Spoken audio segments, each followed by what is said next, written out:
चलिए आज हम लोग मिश्रण के सवाल को देखते हैं। इसमें सवाल कुछ इस प्रकार से है कि पूछा गया है कि पृथ्वी पर भूमि तथा जल का अनुपात 1:2 है, जिसमें उत्तरी गोलार्ध में भूमि तथा जल का अनुपात 2:3 है, तो दक्षिणी गोलार्ध में पूछा गया है। इस प्रकार के सवाल को जब भी पूछे तो एक कंडीशन ये है कि इसका सिचुएशन, जैसे हम मान लेते हैं ये पूरा पृथ्वी है, ये पूरा जो पृथ्वी है हमारे पास में, ये पूरा पृथ्वी है और ये इक्वेटर है। इक्वेटर क्या करता है, पृथ्वी को 2 भागों में डिवाइड कर देता है, 1:1 में। ठीक है, 1:1 में डिवाइड कर देता है। अब हम ये करते हैं कि पूरे पृथ्वी का कुछ एरिया मान लेते हैं पूरे पृथ्वी का जो क्षेत्रफल होगा वो 30 सेंटीमीटर होगा। ठीक है, 30 सेंटीमीटर होगा। अब आप सोच रहे होंगे कि हम 30 सेंटीमीटर ही क्यों माने, तो 30 सेंटीमीटर हमने इसलिए माना क्योंकि देखिए पृथ्वी 2 भागों में डिवाइड है 1:1 में, और उत्तरी गोलार्ध में पूरे भूमि पर पृथ्वी और पूरे पृथ्वी पर भूमि तथा जल का अनुपात 1:2 है। ठीक है, और उत्तरी गोलार्ध में 2:3 है। तो जब आप इसको योग करेंगे 2:3:5, चूँकि मिश्रण है तो मिश्रण में हम इसी प्रकार से निकालते हैं, योग करके पहले इसका रिजल्ट निकालते हैं, फिर हम इसका एलसीएम ले लेते हैं, तो हमें एक्चुअल में पता चल जाता है कि इसका एरिया क्या है।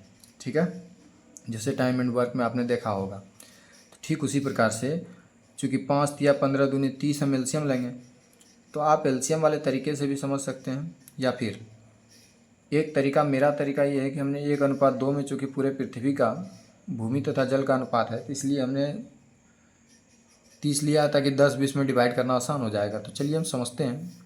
तो हमने जो है पृथ्वी पर भूमि, एक मान लेते हैं भूमि तथा जल का अनुपात है 1:2। ठीक है, 1:2, 1:2 का मतलब कितना हो गया 3, और 3 बराबर हमने टोटल पूरे पृथ्वी का एरिया कितना माना है 30 सेंटीमीटर। ठीक है, तो 1 बराबर कितना हो गया 10 सेंटीमीटर। यानी इसका कहने का मतलब ये है कि 1:2 का मतलब ये हो गया कि पृथ्वी पर भूमि 10 सेंटीमीटर है तो जल 20 सेंटीमीटर है। आप समझ रहे हैं? ठीक है,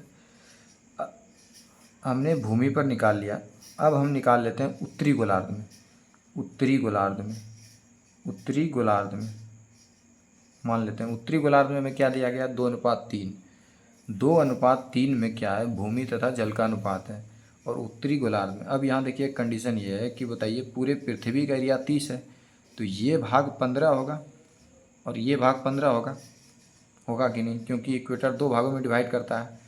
तो उत्तरी गोलार्ध ये वाला हो गया और ये दक्षिणी गोलार्ध हो गया। उत्तरी गोलार्ध में बांटा गया है 2:3 में, तो 2:3 में जब बांटा गया है तो दोनों का रेशियो कितना हो जाए 5 आया योग, और 5 बराबर दिया गया है मेरा 15, दोनों का एरिया 15 है, तो 1:3। तो अब यहाँ देखिए 3 से मल्टीप्लाई जब करेंगे तो 3 दूना 6 हो जाएगा, और इसका मल्टीप्लाई जब करेंगे तो ये 9 हो जाएगा। तो कहने का मतलब ये है कि उत्तरी गोलार्ध में 6 सेंटीमीटर यानी 6 भाग पानी है, तो 9 भाग, उत्तरी गोलार्ध में 6 भाग भूमि है, ये भूमि है और ये जल है। 6 भाग भूमि है तो 9 भाग जल है। तो अब ये बताइए भूमि पर पूरे पृथ्वी पर जल 10 है, उत्तरी गोलार्ध में 6 है, तो दक्षिणी गोलार्ध में कितना होगा, तो पूरे पृथ्वी पर उत्तरी गोलार्ध को घटा दीजिए, 10 - 6 बराबर 4। ठीक है, पूरे पृथ्वी पर जल 20 है और उत्तरी गोलार्ध में जल 9 है, तो दक्षिणी गोलार्ध में कितना होगा 20 - 9 अगर करिएगा तो 11 हो जाएगा। तो यही हमारा रिजल्ट होगा 4:11।